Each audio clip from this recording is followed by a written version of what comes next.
Hey, it's me, Bads Veron. It's another day, another ka-vlogan.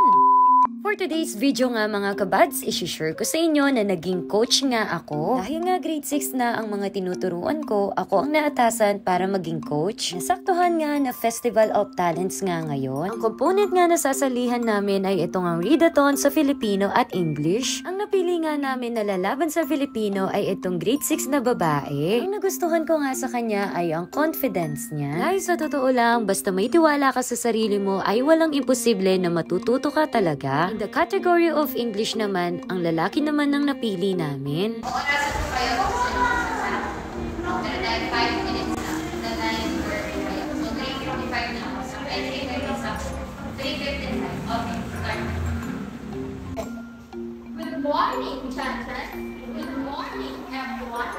I am JDP Player from San Rafael Elementary School. San Rafael Elementary School.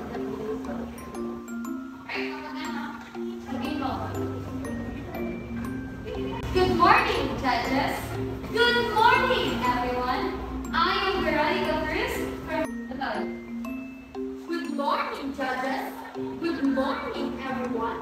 I am JDP Player from San Rafael Elementary School. Magandang buhay po, mga anak. Magandang buhay po sa inyo. Huwag ka sa akin titingin. Sa kanila. Okay. Ayan. Magandang buhay po, mga anak. Magandang buhay po sa inyong lahat. Ako po si Walang Laura. kakasundan. Ako po si Laura Pita.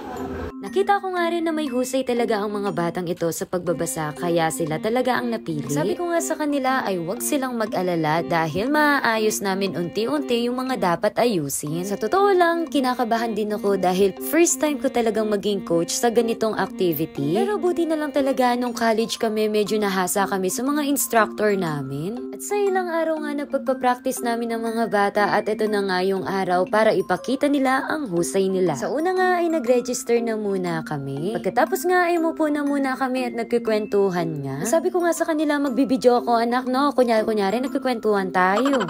Tinatanong ko nga sila kung kinakabahan sila at sabi nga nila hindi. At sa una nga mapapasana all talaga ako sa fighting spirit nila. At habang tumatagal nga ako yung kinakabahan para sa kanila. Dito nga kami sa Santa Rosario Elementary School nagkaroon ng program. Naalala ko tuloy nung nagpaparangk ako dahil dito nga kami nagdemo sa school na ito. Ay Diyos me, usapang ranking na naman o ano, may move on na ako po.